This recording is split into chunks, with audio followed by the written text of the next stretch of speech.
بسم الله الرحمن الرحيم. الحمد لله رب العالمين، والصلاة والسلام على خير خلقه محمد الأمين وعلى آله وصحبه أجمعين. أما بعد، اللهم أرنا الحق حقا وارزقنا اتباعه، وأرنا الباطل باطلا وارزقنا اجتنابه. السلام عليكم ورحمة الله وبركاته. جيشنا عبارتي والجاري كالراكدي أو أويك ودروات دروا، يعني لبري دروات حكمكي وكو أويك وراوستاوا. أول درس الرابردو ما باس ما كرد أو ما كرد بدو بشي سرتشي أقل من قلتين أو أكثر من قلتين. كم تلدو قلتين كدواتري جهر بعباراتي خوي بمتنكات يتسري باز دكا أو كوال لصدو نودو يقلتر نقدرين كم يكزياتر خلافش لسر أوايا أجر هاتو كم تربو بمجرد بيسايتي كوتناو أو بيس دبيتن بيزناكا سيري تامو رنقو بوني بكين بلام أجر زياتر بو أو كاتي بيسيناكا مگر هاتو يك لوسي وصفكاني آوي غوري أو كاتي بيس دبيتين بو هر بخوشي دفرمي وكو راكد وا أو كباس ما كردبو لدرسي رابردو باسي آوي كمو زور ما كرد بلام أو أجر رويشت سير دكن زارو هذا بيني للواري أو بيسا يكرا زور زلوانه توشو حالته بين لجوندا كان لشوينا كان زارو أبو سفر دردسين سير ذكري أو نسبي آوكي كلبري دروا أجا نسبي آوك الزور بو يعني هل الشابولك يعني وكو تقدير ذكرى بتقديري دو قلا كقلت من سطونا وتو يقلتر زياتر بو أو هرب بشابولي يكم كلبيش خوي داو شابولي دو موسيم بدوي دادي باتش دكاتو خاويني دكاو نامينتن بلام أجر كم تربو لا قلتين أو ده بتقدير بكي أو كاتي شابولا كاني لو حالتي أو زارة ده بيسير كين هر كم تربو بيزناك السير كيس كو يكسر بيز ده بيزن مگر نما بيسايا كي خاوين كردو طاو نيما اگر نا بيسايا كتاو جودي ما بي لسر آوكا أو هر بيز ده بيتن اگر نشي هشتو طاو رويش شابولا كاني دواتر كدين خاوين دكاتو نامينه بلام اگر زياتر بو لقلتين شابولا كاني أو شابولا يكم كليد دا أو هيتيا بيز ده بي دروا أواني بدواي داديتن خاويني دكاتو بيس نابي مگر رنجي بغوريان تامي بغوريان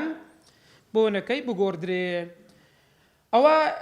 وفي القديم لقول قديم إمام الشافعي رحمة خداي للسرميد فرمي لا ينجسو بلا تغير بيس نابيتن أجر هاتو أجر كم يجبيتن أو آوي كدرواتن بلام ببي غوران كاري لبر أوي تبعتي أوايا كشبولا كاني بدواي يقدادين خاويني دكاتوا ناي هيليتين إن زادية تسرق قلتان باز دكات فرمي والقلتان 500 رتل براء دخندريتو بكسره وبفتحش كنا خوشتان لو كتابي لبردستانا بهردو حركة هاتوا رتل يعني رتلون بلام أو رتل ديار أو كاتب رتل بغدادي أو كاتي أو التقدير ذكره هرسان ده لحديث يجي بيغمبر درودي خال السربي ده فرمي كإمام بيهقي جريتوا إذا بلغ الماء قلتين بقلال هجر ديار الشوين يقبو قند يقبون زيق بلا شاري مدينة بيروز أو كاتي لوي جركان ياندينا لوي دروز ذكراو دهات الشاري مدينة أو كاتي بو جرانا بدرس الرابردوش باسمان كرد بو قلي بيدا قترد يعني أوك إنسان دطواني بدزت هري بقري هري كشان أتوقر سطو نوتو يشي دابش دوي كان تقريبا دكاتسن هشتا لتر يشتيك ها يعني دانيشي هشتاي بطواني هر بقري هشتا لتر ها هو ما شاء الله اللي بيو نوتو بينز ها ايه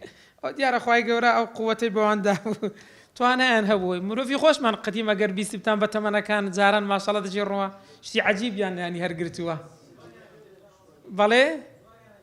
زوارج لواني قرستر بي وسوكتر نبي ها اوا باس ما كرت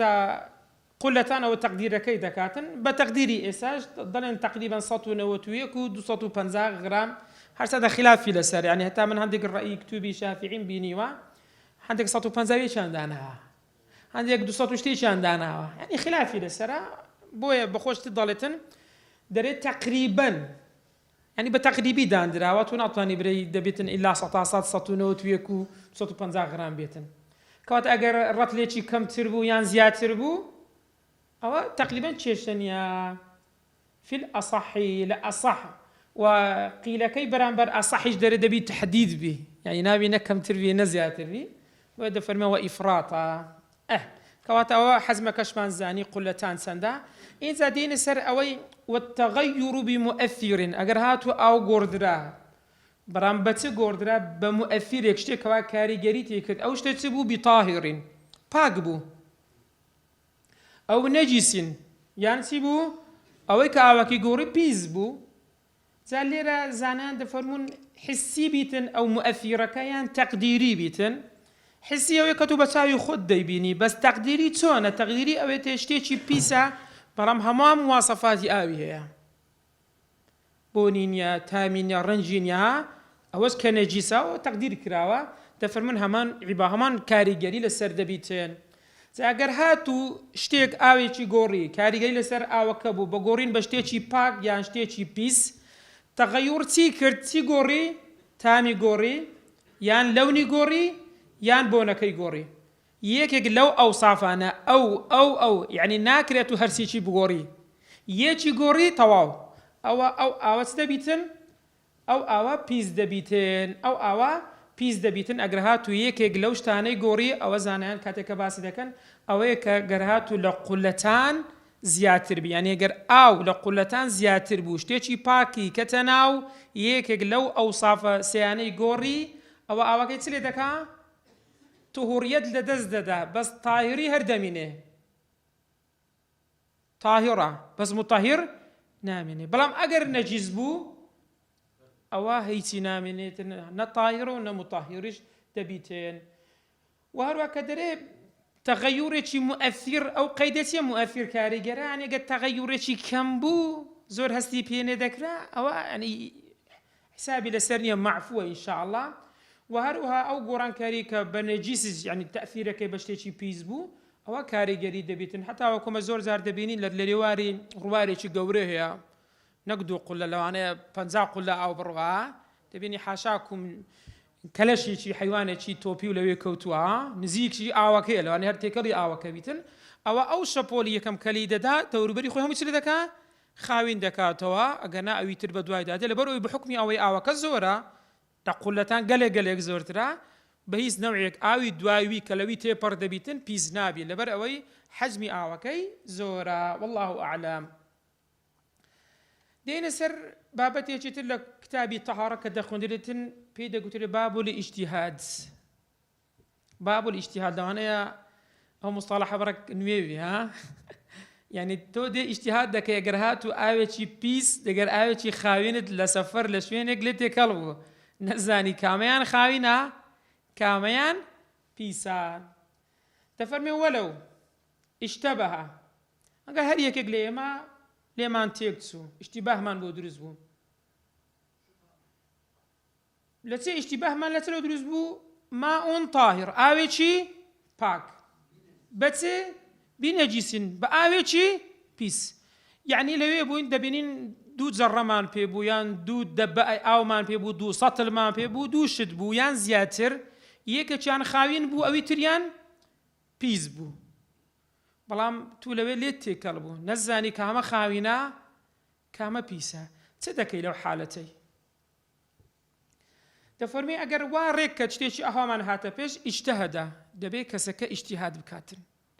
یعنی هەوڵ بدات ئەو تااقەت و زیرەکی و توانایی هەیە بتوانێت ئاوە پیسەکە لە خاوینەکە چ لێ بکاتن لێک جێگاتەوە یعنی ناکرێت و یەکسەر برێ یاڵە دەی ئەمن ئاوەی دێن و دەستنوێژی دەشەم و ئەڵڵاهو ئەکبەر دەست بە نوێژ دەکەم ئەوە نابیت نابی لەبەر ئەوەی احتیمالە ئەتوو ئەو دەستنوێژەی بەو ئاوە شوتێ و ئاوە چ بیتن پیس بیت این زاتو لێرە ئیجتیهاد دەکەی کامل تااقەتی خۆت بەکاردەینی بۆی بگەر حتا هەندێک لە زانان دەفەرمون ئەگەر هاتوو لە 100 ئینا 100 جام یەک جام خاوین بوو یەک دەبێت و هێشتا هەر ئیجتیهاد بکەی نابی یەکسەر بدێ داڵە دەی قابلەوە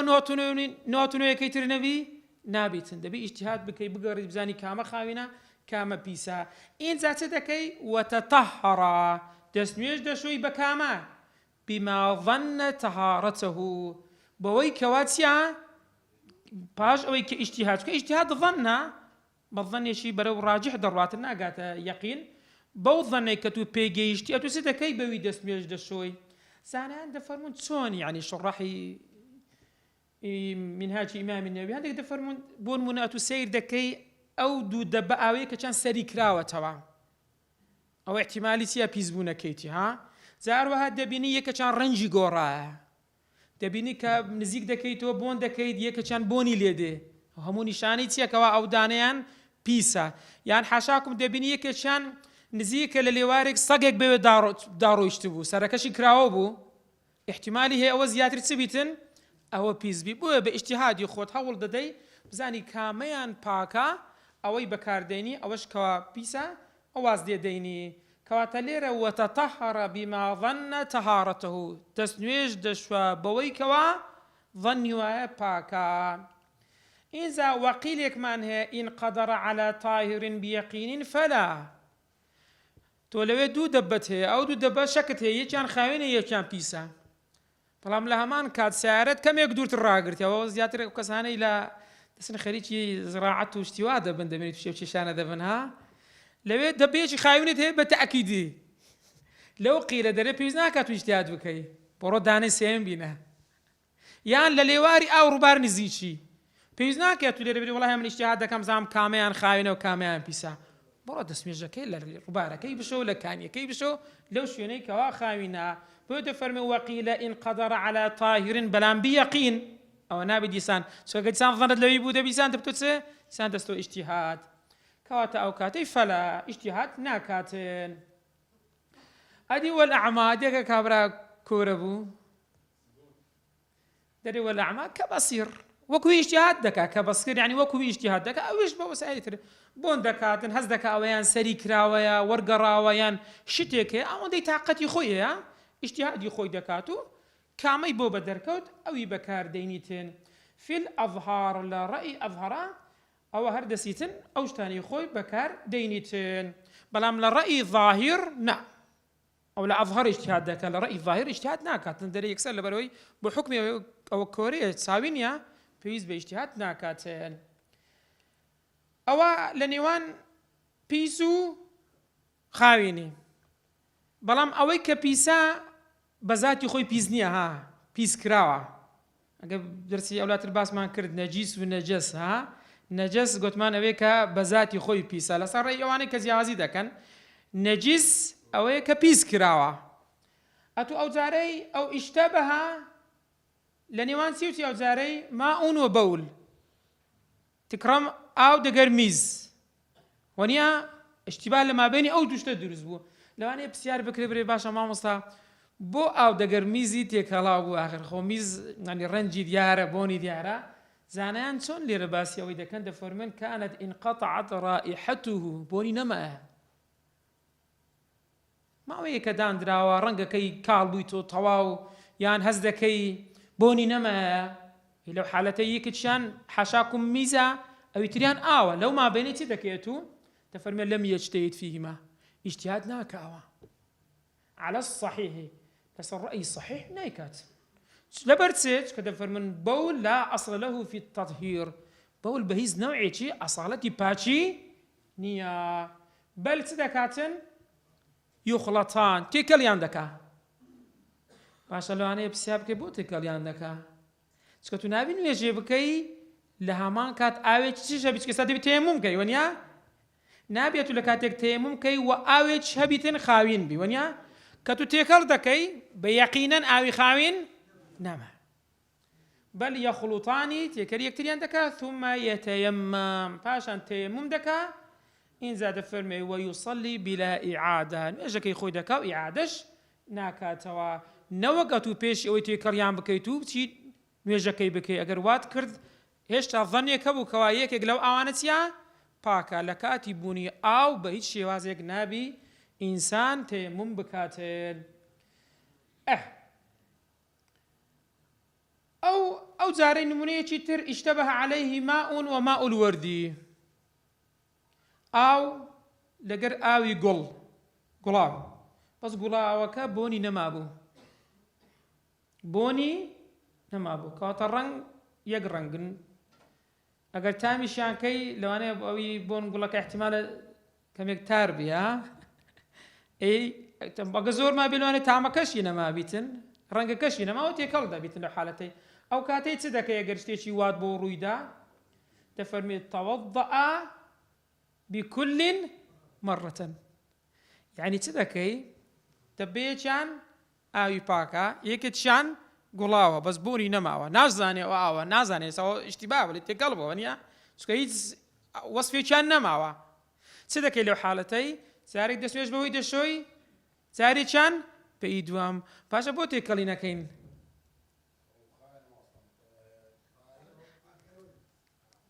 طهوریەتی لە دەست دەدا گەر تێکەڵمان کرد چکە عەقەل من قولەتەی نیشانیە طهوریەتەکە یعنی چییە یعنی متەهیریەکەی لە دەست دەدا هەنجی متەهیریەکەی ئاوەکەی لە دەست دەدا بۆیە چ دەکەین جارێکیان بە یەکەم دەشوێن کە ظەنمان وایەوە ئاوی پاکە کە تەواو بووین ئەو جارەی دەسوێش بە کامەی دەشوێنەوە بە ئی دووەمیش دەشوێنەوە لەو حالەتەی تازە یەقینمان هەیە ئەوەی گوڵاو بوو پیس نییە کە گوڵاو خاوینە ئینسان ئەگەر بە خۆشی دابکەوە نییە تاهێڕە ئەو یەقینمان هەیە ئێستا ئێمە دەستنوێژی خۆمان بە ئاوێکی پاک شوشت ئینجا دەفەرمێت تەوەضەئە بكل مرة جارێک بەویان جارێک بەوی تر قیلێکیشمان هەیە دەفەرمێت لەهو الاجتهاد لەو ئینسان دەردەبی اجتهاد بکات اجتهاد دەکات تا ئەوکو دەگات بە نەتیجەیەک بزانی کامیان ئاو کامیان ئەوی ترا ئینجا وئیذا کەسی ئەو کە اجتهادی کردبوو استعمل بەکاری هینا پاشەوەی کە تو اجتهادت کرد غێر بەکاردێنی یەکیان استعمل ما ظنه ئەوەی کە گومانی وایە پاکە ئەوی بەکاردێنی ئەوەی کە گومانی وایەک لەو دوانە پاکات بەڵام سێ لەویت کە دەکاتن دەفەرمێ ئەراق الآخر ئەویت کەیان سلێ دەکا دەڕێژی لەبەر چ دەڕێژی چەند لی تێکە نەبتو یان چەند ڕەئی نەگۆڕێ ها وای یان نا ئەویت کە دەڕێژی کە ڕێژی تازە تەواو ئەنی ڕزگاری بوو لەوەکەوە گومانت کە لە مابینی دووشت پەیدا نابیت تاوەکو لە مابینی اجتهاد بکاتن دەفەرمێ ئەویت کە یان دەڕێژی بەڵام ڕێژنەکەی بە وجوبا نا استحبابان لە بە چش دەڕێژی دەری تاوەکو تەشویشی لەکن دروست نەبی دواتر بێت ئەدی ئەوی تر پاک بوو ئەدی ئەویت کاوتر بوو و احتیمالی شەین ئینسان لە هەندێک شوێن هەیە تێنوو دەبی هیچ ئاوێکت لە کنیە مەجبوریەت و لەو حالەتەی مەجبوری دەیخۆیتەوە ها ئەگەر زۆر پێویستی کرد إذا فإن تركه أدي أجرني رشت وتغير ظنه دواترج رأي جورا قلت والله أبيت كباكترا صدق أوقاتي تريم لم يعمل بالثاني إيش بدوميان ناكات شكل اجتهاد وجيش بيكميان كباكا إيد ومشان ظن هرناوش ينتو اجتهادي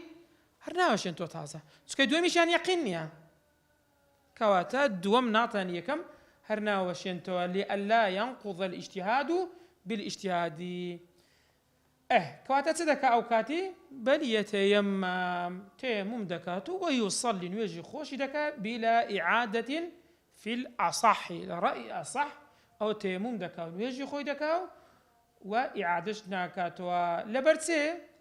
لعدم حصول طاهر بيقين بيقين نقشتش كاميان باكا بوي بظني دوم إشي نكرد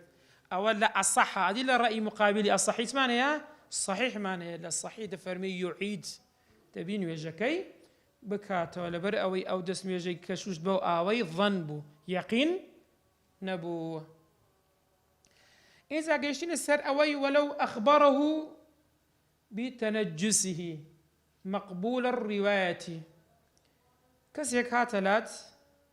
بيوتي كاكا أو أويان بيسا أو كسا مقبول الرواية مقبول الرواية بياوا شنا عبدا حرة صاتا وصاغة كوريا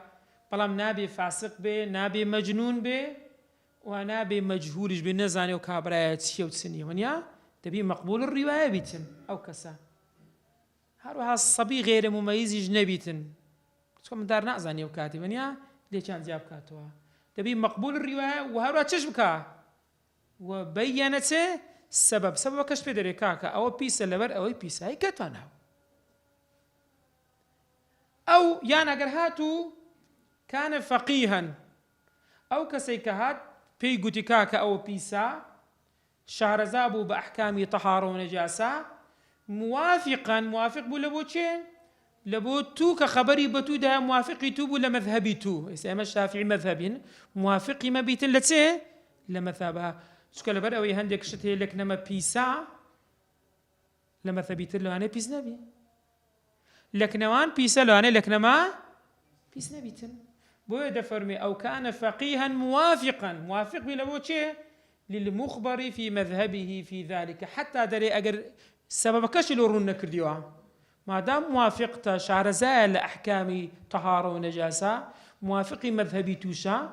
ئەو کاتی سەبەبەکەشت بۆ ڕوون نەکاتەوە، دەفەرمێ ئیعتەمەدەه، لەسەر قسەوی دەڕوا، ئەوە پیسە کەواتە ئەوەی بەکار ناینی، ئەوی ترتیا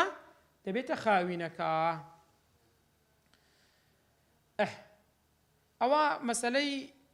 ئاومان باس کرد، جۆرەکانی ئاو چۆن پیس دەبی چۆن پیس نابی و قولە و ئەو شتانەمان هەموو بابی ئیجتیهادشمان باس کرد. دەچینە سەر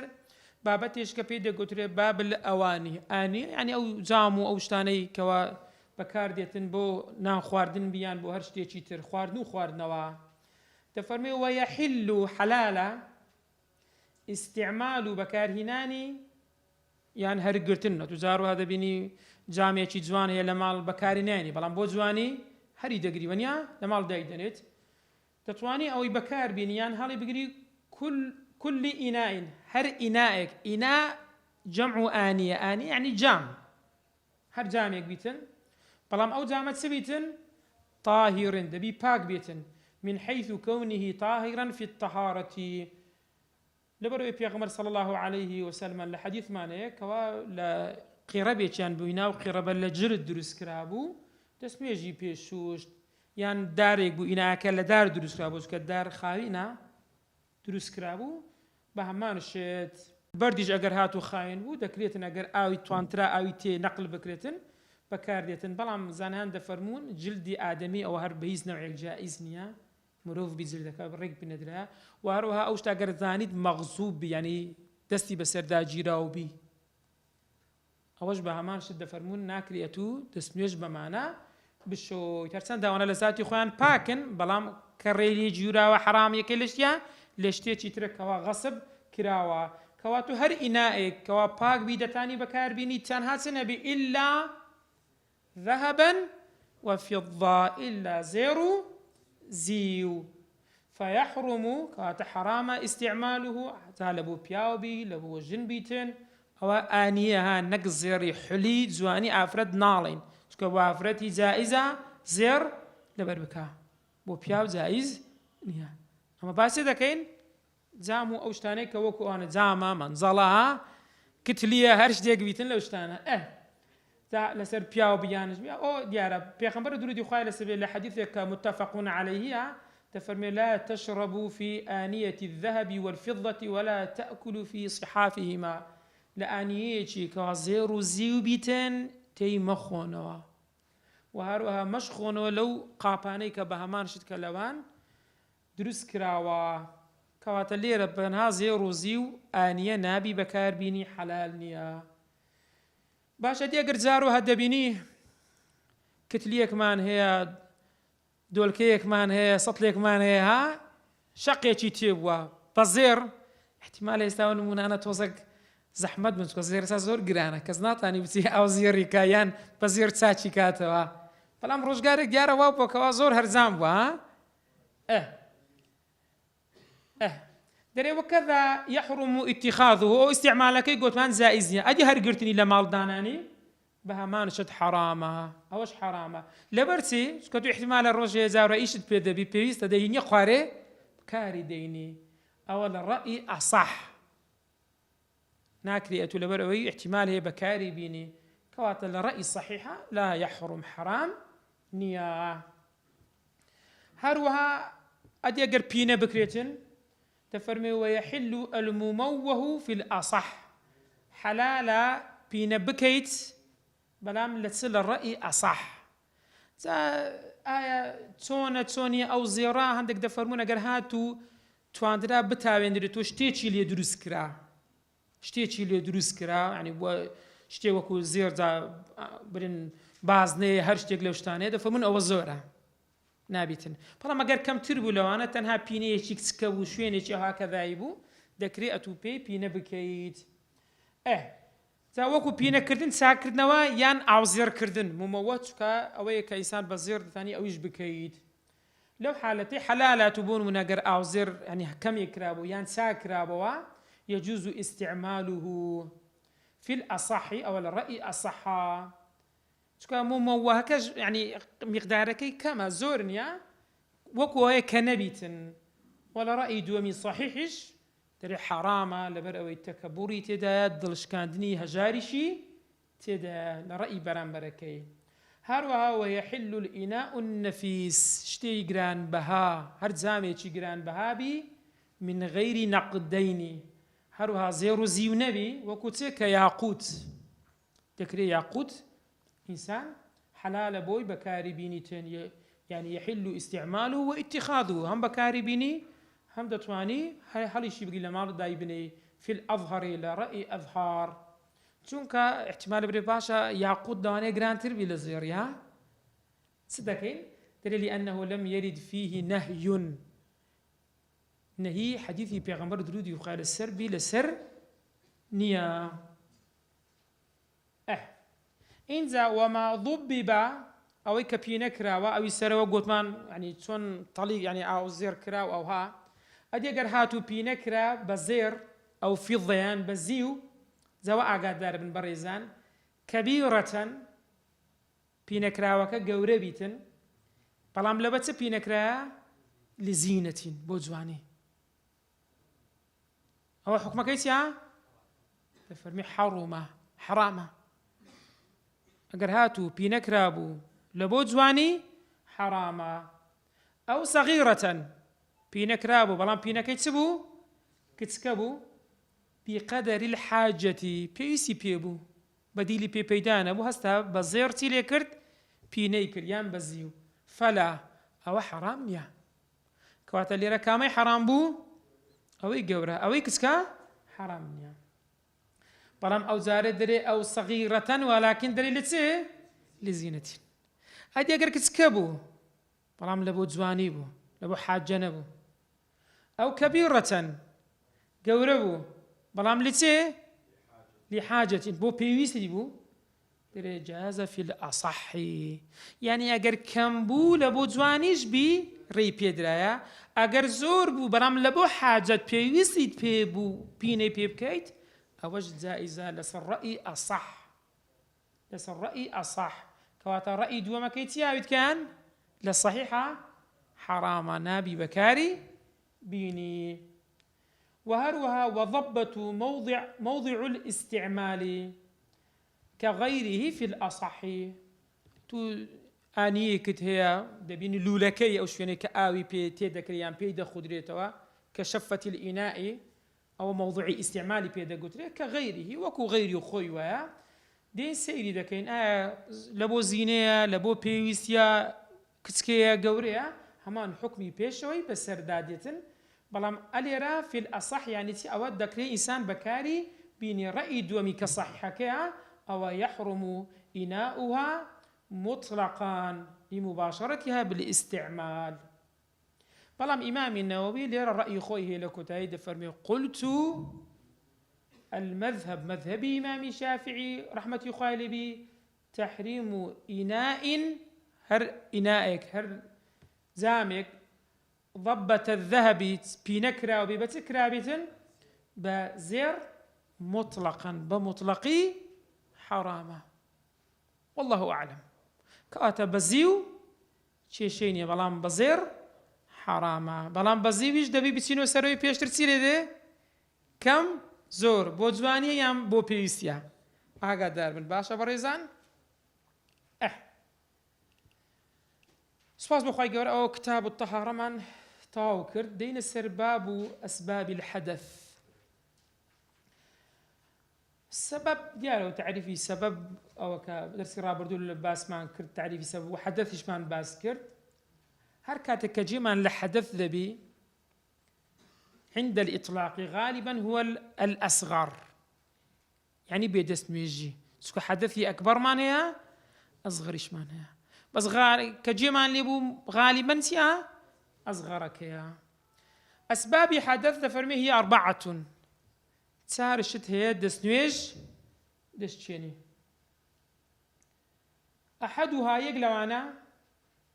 هي 4 أو تسارن ببلغوا كبلغا كان أزالي ما بحكمي هو مختصرة أو كتابك هو برز أجرنا برونا سر كتبي مطولة كان مبسوطة كان ما شاء الله بتفصيلي أدلة كان دينو باز ذكرتنا هرسن دليل عندك أدلة باز ذكين بلام ناكل ما بسينا ناو تفاصيل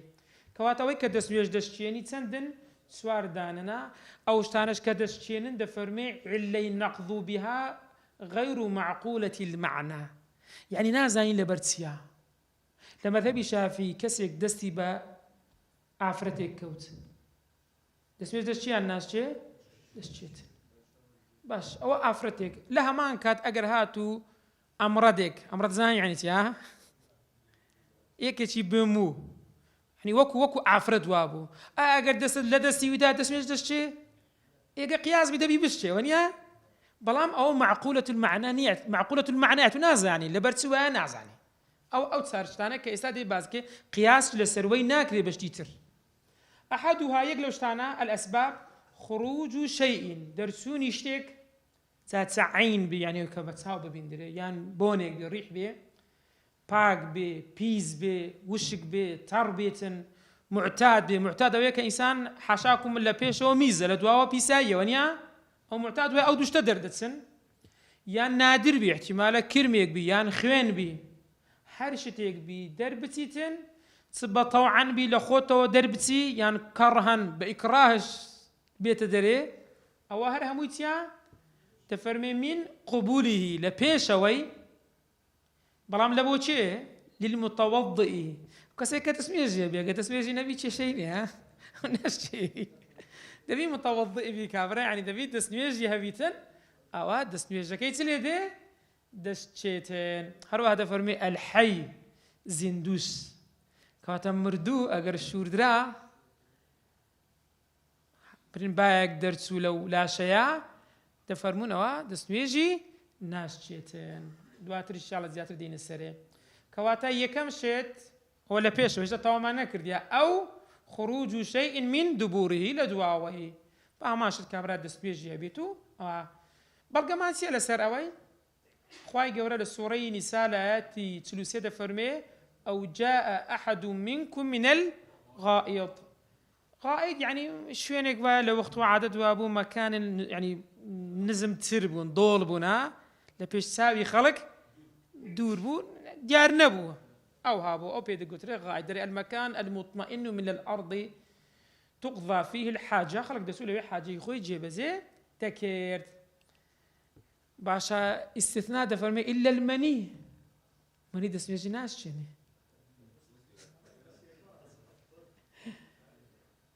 باشا تسون كابرا أوينيك حاشاكم بدسي خوي دسي لزكري خوي دابي يعني بحارتي إنا سيري شتيشي كرت لنظر كي لسير كرنا كي دبيني مني هات أخواري دفرمي أوا دسمي جناش يعني بلام تواز بكا غسل واز بكا دليل أنه أوجب أعظم الأمرين سيها غسل كي واجب ذكا وهو الغسل بخصوصه تري وكو سوا وكو كبياوك يعني أفرتشي محصن جنيه يعني ميردي هي زناي كرت هالجردي اللي ذني رزم ذكره تري ورزم ذكره هذا أعظم كي جزء بيونيا بو يمني بخوي ناس يعني بلام توشي صدقة توشي غسلي دكاتين كواتا أوا هرشتك لبيش ويان لدواوي كابراي أوي كدسميجي هي أجر درسو دسميجي تشتينيتين باش اللوانية بسيار بكري بالماما صار كسيك مان هي بون ونا تعرف أصلي خلقك وخلق كراوا أو دوكوني وكو شويني كسكاني تفرنيا يعني كسيكا عمليات كراوا شتنا ما بيني وزار ولا التانيش تي لشويني يكدبينيا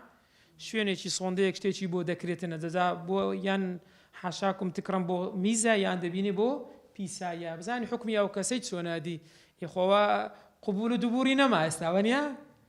أو دوشت الرؤي حكمي أويتيا تفهمي ولو إن سد أجر داخرة مخرجه ديارها يعني بيش ويان دواوي إن سلم مقابل تيبوكرا وانفتح بويكراوا تحت معدته لجيرتي معدة شوينا كي ديالا الأخوار سين كونيا لو يرى تاو كودكات تشين دري تسي خوارو هموي خوارو يبيدا قتري عندك دفرمون لخوار معیدە تاوەکو دەکاتە سەر سڕا ناوک هەمووی مەشمولە ئەوە هەر هەمووی پێی دەگوترێت تەحتەل چێ معیدە ئەوەی لێرە حەز دەکەم ئێوەی بەڕێز ئاگادار بن کە دەرێت تەحتەیان فەوقا مەبەستی ئاگادار بن هەمووی چیە چکە ئیمامی ڕەملی دەفەرموێ ئەوە لێرە باس دەکرێتن الموراد بها هنا السڕە کە دەرێت تەحتە یعنی مەبەستمان پێچیتی ناوکەکە ناوک معیارەکە دەبتە چێ ناوک ئاگادار بن باشە بەڕێزان اینجا گەر هاتوو ئەو دوو مەخرەجە داخرا بە هەر هۆکارێک لە هۆکارەکان وانفتح هەستان لە خوار مەعیدە خوار مەعیدە گوتمان چێنە دەکا ناوک خوار ناوک لە خوار ناوک لەوێ چیان کرد مەخرەجێکیان بۆ کردەوە کونێکیان بۆ کردەوە فخرج منه المعتاد ئەوەی عادەت وایە بۆن من ئەگەر بۆ پێشەوە بیتن حەشاکم تکرام دەبی میزبی وەنیا ئەگەر بۆ دواوە بی پیساییە معتاد هاتە دەرێ جا میزە پیساییە سرێ دەکا نەقەضە دەستچێنی هەرچەندە ئەوە قبول و دووبڕیش نییە بەڵام ئەوەش مەقامی ئەسڵەکەیە لە شوێنی ئەسڵەکەی حکمی ئەو وەردەگریتن چکە هەموو مرۆڤێک دەبێ مەخرەجی هەبی ئینسان بەبێ مەخرەج یعنی ژیان نابی ئینسان دەمریتن أو المعتاد يعني أو كمعتاد وهي ميزيان بيسايا وكذا النادر وهروها أجدي نادر وكوتسين منيدين توا كدود يعني كرم يان خوين يان شيم قيح أوش يعني لأظهر دشتي لسر رأي أظهر دشتين لرأي دوم كذا كمقابل أظهر كظاهرك لا ينقض بالنادر بنادر ناشيسكا أصل والوش فينانا شتي نادر درنسي بول الرأي أظهر دشتين بريزان أو سازاني ما ناوك لجر ناوك أو إن فتح فوقها كدري فوق ما بس ما فوقي ناوك هذا داربن باشا لسر ناوك إذا فوقك سر ناوك مباشرة أو ما بس تي بي أوا يعني تنيش ناوك بس بلاي سروي دیسان بە هەمان شت لەوێ مەخرەجێکی بۆ کراوە وهو بەڕام ئەسلیەکەی چ بوو مەخرەجی خۆی ئەسلیەکە ئەوە منسەد یعنی چیا یعنی داخرا بوو یعنی نەیدەتوانی بە پێشەوەی میز بکە حاشاکومەنیا هەستا لەوێ لەو مەخرەجەی کە دانرا بوو ڕەبت کرابوو لە بۆ میزکردن لەوێ ئەگەر هات و میز دەرچوو ئەوە ئاگادار بن بەس هێشتا ئەوکەمان تەواو نەکردیان ئێستا بۆ نمونە ناوک لەسەرەوەی ناوک ئەگەر هات و گوتمان خوارەوە قەپات و لەسەرەوەی ناوک شتێک دەرچوو دەستچێنیتن سەروی ناوک ئەو کاتەی ئەگەر هات و فەوقەها فەوق سەر سوڕا لەسەروی و ئەوەی بنەوەستی لێ هات بوو قەپات بوو داخرا بوو ئەو تەحتەها یان لە خوار ناوک وهو ئەسلیەکەش دیسان چ بوو کراوە بوو یعنی بۆ نمونە لە شوێنی بەول میزکردن کراوە بوو لەسەرەوە شوێنێکیان بۆ کردووە یان بۆ پیسایی لە سەرۆتریان دانابوو پیساییەکە لەوێ دەردەچوو بەڵام لە خوارەوەشتیان هەر کراوە بوو قەپات داخراو نەبوو لەو حالەتەی چ دەکاتن سیرکەن بەڕێزان ئەگەر لەسەرەوە کرابەوە لە بنەوە ئیشی دەکرد کراوە بوو ئی سەرەوە هەنجی ناشچێنیتن حیسابی چی بۆ دەکرێت حیسابی حاشاکەم وەکو ڕشانەوە وەکو ڕشانەوەی حیساب بۆ دەکرێتن ئەو کاتی بەڵام لەو حالەتەی تەماشا دەکەی بنی داخرابووە نیە ئەو جارەی ئەگەر هاتوو چ بوو ئەو جارەی تەحتەکە کرابەوە بەڵام ئەسلیەکەش کرابەوە ئەسلیەکە ینی مەخرەجی ئەسلی خۆی کراوە بوو لەوێ شتێک دەرچوو ئەوە دەرێتیە فەلا ناشێنی لە ئەڤەر لە بەچی ناشێنی چکە لەوێ پێویست نییە شت بێتە دەرێ لەبەرەوەی مەخرەجی ئەسلیەکەی خۆی چیە کراوەیە کراوەیە لەی دووەمیان سیرکەن بە شتەکە تێکەڵ نەبی لە سەر ناوک مەخرەجێک کراوە کونێک کراوە بنەوە قەپات بوو هەر شتێک لێرە دەرسی سلێ دەکا دەستچێنی واضح ئێستا لەسەرەوەی ناوک شتێک دەرچوو ئەو جارەی بەڵام بنەوە کراوە بوو ئەوە چیە ناچێت چکە ئەسڵ وایە لە شێ بڕواتن لەوێ بڕوا ئەوێ ئەسڵەکەی خۆی چی کەواتە فلا في الأظهر فلا ينقض الخارج لبر أو يدري أو كات إيسر والتشبيه تذكر تشبيه قيء رشانوا برشانوا جد مذهب الإمام الشافعي ناس شيء أول الرأي أظهار أدل الرأي ظاهر ئەویش دەرێ دەستچێتن. واضحە تا ئێرە پرسیارتان هەیە؟ ئەوە یەکەم کە ئەسبابی حەدەثە. دووەمیان پێی دەگوترێت زەوال العەقل، ئەوەیە کەوا عەقل بڕوا إلا نوم ممكن مقعده. دوم شد لأسباب حدث بيد قتري زوال العقل. زوال العقل زارها إنسان دبيني بنوستن زور زوال العقل بنوستن ونيا كخود يدك عقل إيش ناكاتن أو كاتي ونيا يان دبيني كبراتوشي شيتيبو يان إغمال خود سوا يان عرقي خوارتها لو حالتاني عقل إيش ناكاتن كواتلير زوال العقل أجر هاتو بنوستن بو يان بغير نوستن بو شيت بون بو يان لخوتسون بو يان عرقي خواردو سرخوش بو كأوانا هموي مظني شكاني دسميجا مظنية يقين نية ستاصت أو مظنية شكا بيغمبر درودي وخال السروية دفرمي العينان وكاء السهي فمن نام فليتوضأ دەرێت دوو چاو وەکو حارسی ئەوەی وانە کە ئینسان ئاگای لە پێش و دواوەی خۆی بی ئایا هیچ دەرچووە یان دەرنەچووە. ئەگەر چاوەکان داخران خەوی لێکات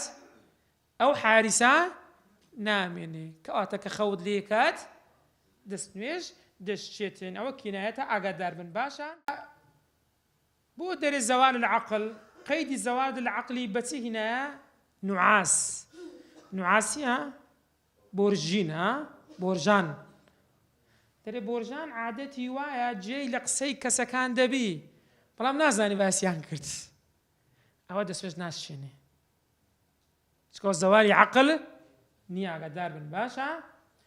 و هەروەها لە علاماتی نەومیش ئەوەی ئینسان زارە دەبینی خەون دەبینێ ئەگەر داخلی نووستن بی خەون دەبینی ئەوە لە علاماتەکانیتی کەوا باس کراوە. ئیلا نووسنێک نەبی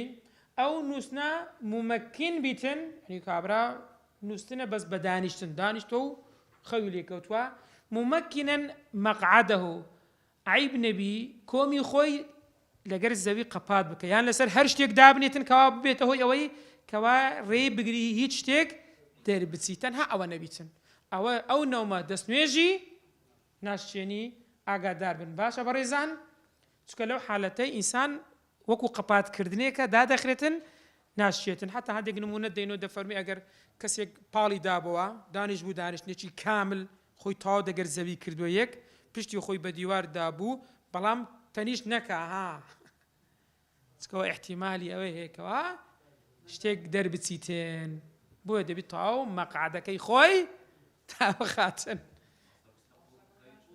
خەوی قوڵی زووی. چکە حەدیثێکمان هەیە هەندێک لە سەحابەی پێغەمبەر صلی الله علیه و سلم جێدان لێ بووە دەفەرمون دەنووستن و نوێژیان دەکرد نوێژیان ناشت ئەوە دەفەرمون تەئویل دەکەن بەو نەوعی دەڵێن بەو نەوعی دەبی نووست بن ئەگەنا ئەسڵی نووستن ئەوەیە کەوا ئینسان دەستنوێژێ هەرچەندە نووستن بەخۆی مەظەنەی شکانە یەقین نییە. نمونێکمان هەیە یەک لە سەحابە بەڕێزەکان ڕەزا و ڕەحمەتی خوای لێبی دەفەرمێ خەوی کە دەنووست خەوی لێ دەکەن لەکردن جەماعەت ئەگەر واگە هات با دەیگۆ جێتان لە هیچ بوو ئیسلام بۆم کرد نا دەگۆم دەستنوێژم هەیە ئەجا بۆیە ئەوانە لە مقابل ئەویان حیساب کردەوە. بەڵێ بەڕێز فەرموون نا خەونیش ببینی ممکنی مەقعدی بی ئەگەر قەپاتی کردی لەگەر زەوی مەجالی نەدابیتن ناشکێتن.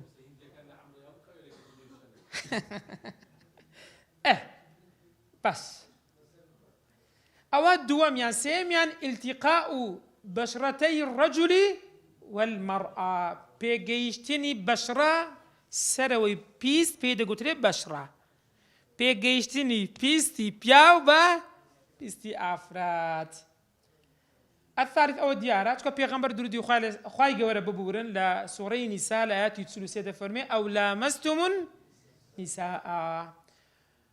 ئەمە هیچ قیڕائەت کەمان هەیە بە لەمەستم النساء ها بەڕێزان ئاگادار بن بۆ زانینی خۆتان لە مەسەلەی لامەسە دەگەر لەمەسەی هەردوو قیڕامان هەیە لامەستم النساء ئەو لەمەستم النساء. ابن كثير ونافع وعاصم أبو عمرو ابن عامر أوانا دقينو بتسي لامستم بالألف هەروە حەمزە و کەسائی ئەوانە بەلەمەستوم دەخینەوە. لەمسش یعنی چیە؟ یعنی پێکەت دەست پێکەتن وەنیە ئەو قیرەئامان هەیە ئاگادار بن ها.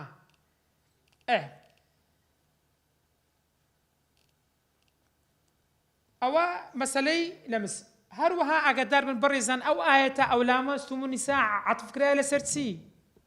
دەی چی بۆم دەڵێ ئاەتەکەی؟ ئاەتەکەمان بۆ باسکەن دەی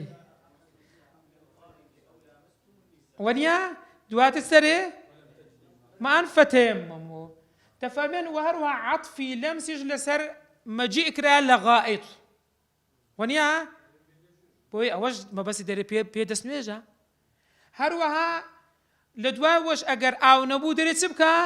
تەیەمومی بکە دەرێ ئەوە هەمووی دەستنوێژە مەبەستی پێی جیماع نییە. ئەوە لە مەذهبی ئیمامی شافعی لەسەر ئەو ڕەئیەن زیاتر بەرەو چێ؟ بەرەو لەمس نەک ئەوەی تر کە جیماع بیتن. سەلەفی ساڵحش ڕەزا و ڕەحمەتی خۆیان لێ بیتن بە ئەوەشتان بۆ نەقڵ بکەم چونکە لەسەر ئەو ئاەتەی ئایا لەمسە بە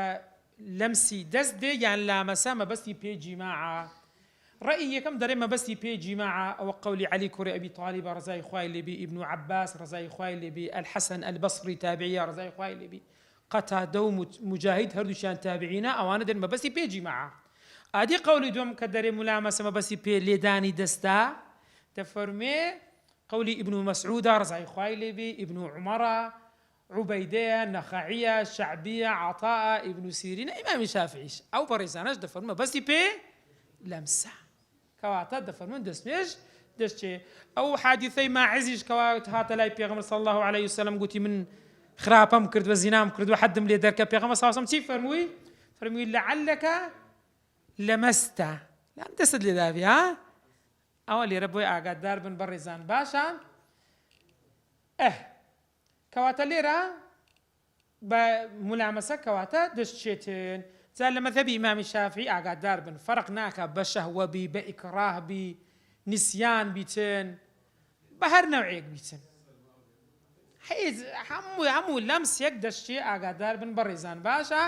بەشڕەش ظاهری جلدە ظاهری جلد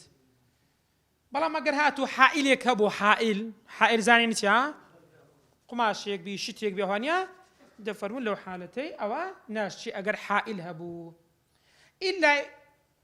دەست لە دەستی ئافرەت ئەوە بۆ نمونە باز دەکەین نەک هەر دەستی ترش وەنیا تەنها چیە ئیلا مەحرەمەن فی الأظهار مەحرەم نەبی ئافرەتی مەحرەمی خۆت ئەوە لە بۆ پیاویش لە بۆ ئافرەتی ئیلا مەحرەم نەبێ جا مەحرەمە بە نەسەب دایکتە داپیرتە پلکتە لە هەردوو لایەن وەنیا خوشکتە کچتە بڕۆ خوارێ کچی و کچی هەتا دەسوارێ کچی کوڕی هەتا دەستە خوارێ داپیرت دەچێت سەرەوە لە هەردوو لاو هەم لای باوک هەم لای دایک ئەوان هەموو ئوسول و فروعن ئەوانە هەر هەمیان لە نەسەبە ڕیضاعیش ئەوە دیارە ئەوەی بەڕێزکەوە دەزان شیر خواردن هەر کەسێک لە ئافرەتێک شیر بخوا حیساب کە ئەو کوڕا دەسە ناو عائیلەی یعنی ئەوە دەبتە داچی لەوێ کوڕەکانیوی دەبنە برای کچەکان دەبنە خوشتی ئەوە ئیلا مەحرەم نەبیتن ئەوە وەرا موساهەڕەش بە ژن و مێردایەتیش ئێستا بۆ نمونە خەسوو بە هیچ نەوعێک موئەبەدە ئەوە دەستمێژی لێ ناشچێتن خەزوریش لە بۆ برن ئافرەتەکەی ئیلا مەحرەمەن بەڵام دەفەرمێ فی الأظهار لە ڕەئی چێ لە ڕەئی ئەظهار لأنها ليست مظنة للشهوة چکە ئەسڵ وایە ئەوانە مەظنەی شەهوە نییە ها غالیبەن لە بۆ ئینسانی دروست کەسێک ئەگەر نەخۆش بی ئەوە وازی لێ بینە. ڕەئی دووەمێژ ڕەئی مقابلی ئەظهارش کە ظاهیرەکە پێی دەگوترێت تەنقوس ئەو دەستچێنی تەنقوض دەستچێتێن ئینجا والمەلموس کەلامس نەک ئیت و کەلامسی ئەتو لامسی بەس ئەوی لە دەستی دراوە مەلموسە ئەویش بە هەمان چێت فی الأظهار ئەوەش نەفسیشتە دەستچێتێن ئینجا وەلا تەنقوض سەغیرەة هەروەها لە سەغیرەی ناشچێتن بەڵام سەغیرەیەک دەفەرمون لەم یەبلوغ کل منهما ئەگەر هاتوو هەندێک دەفەرمون لە 7 ساڵ کەمتر چونکە ئاغلب وایە ئەوانە ئیشتیهایان بۆ ناکرێتن سەغیرە ناشچێتن. هەروەها وەلا شەعڕون موو دەست بە پرچی ئافرەت بکەوی ناشچێتن. سین ددان ناشچێت. ظفر نینۆک أو أنا في الأصح أصحي رأي أصحي مذهب إمام الشافعي أو أنا ناشتي بلام مقابلة كي تشتيتين نازم كاتمان ما يعني كاتمان زيادة تواكر ديا سند كاتمان ما والله نازم لما مسا غريب يدرم نو كات ليو يقرم أجر كات متواو برا يقرم والله بابة ما سند دقيقة ريش باي إن شاء الله بزاني تسد كمان بيدا خندري باشا ده الله أو إلا محرم أوش مع باسكرت صار مشان مسو قبولي آدمي بيشوي آدمي كدري آدمي يعني الجنو حردش مشمولة دست يدان عين بهمان شد دست شتين پیغمبر درود يخايل سبيل الحديث دفرمين من مس فرجه فليتوضا بعد سنويش بشات اوان كالبانيش رحمة يخايل بيد دفرمين صحيحة انا ذا قبولي ذا تسجن بيتوي بلام بتصدر دشي ببطني الكف بريزان بطني كف كود ياردبي دستي خوتان او هل يقدن اوي بيك دكوي او همو بطنه سري بنزا اوي كبيك ناكوي او بطني كفي بيناكوتري يعني بوي ناشت دري مصو بلام دسكرنيتي قبولي آدمي تي بياو بيتي جن بيتن بهموشت ببطن الكف من غير حائل بلام أجرتها حائل نبي لو أنا بسيار بكري باشا لبرتي سوك مس بتذكري بناو لب ذكري ببشتي لب ناكرت سيد كزانا إنسان دقيق لعبارات مس ميم سين بس بتذكري بناو لب ذكري ببشتي ناكرت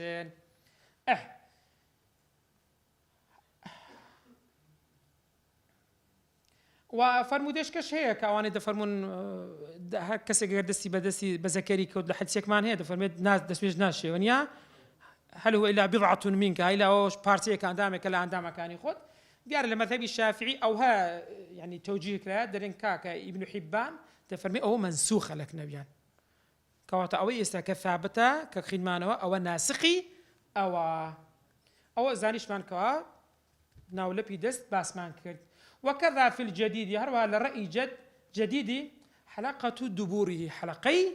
دبورش بهماشد أجر مس دسي لدرا بهماشد لرا آدمي عين جنوب ياو بهمان شدرن قياسا على القبول قياس كهلا سر قبول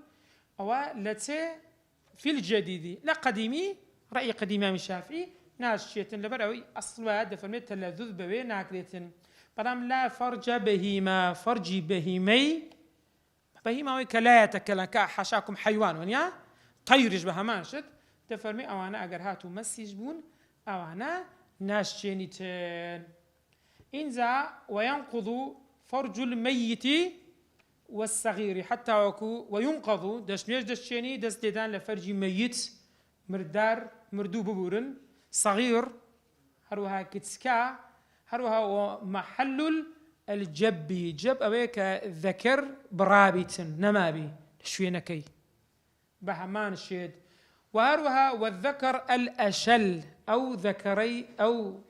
ذكريتيا شلل بوا إيش ناكاتن بهمان الشيد دست بويك دست وباليد الشلاي حتى أجر أو دستيتو إيش جناكا بو دستي با ذكرك كذا ذكرك سيا حتى أوج أجر الشل بها أو هردش في الأصح للرأي أصح كاتل الصحيحة ناشية إذا ولا ينقض تمشى للتأكيد دكاته ولا ينقض رأس الأصابع سري بنزا أجاب السري بنزا دستي كده ذكري خوي ناشية وما بينها أو ما بس كنت ما وبين بينا قتري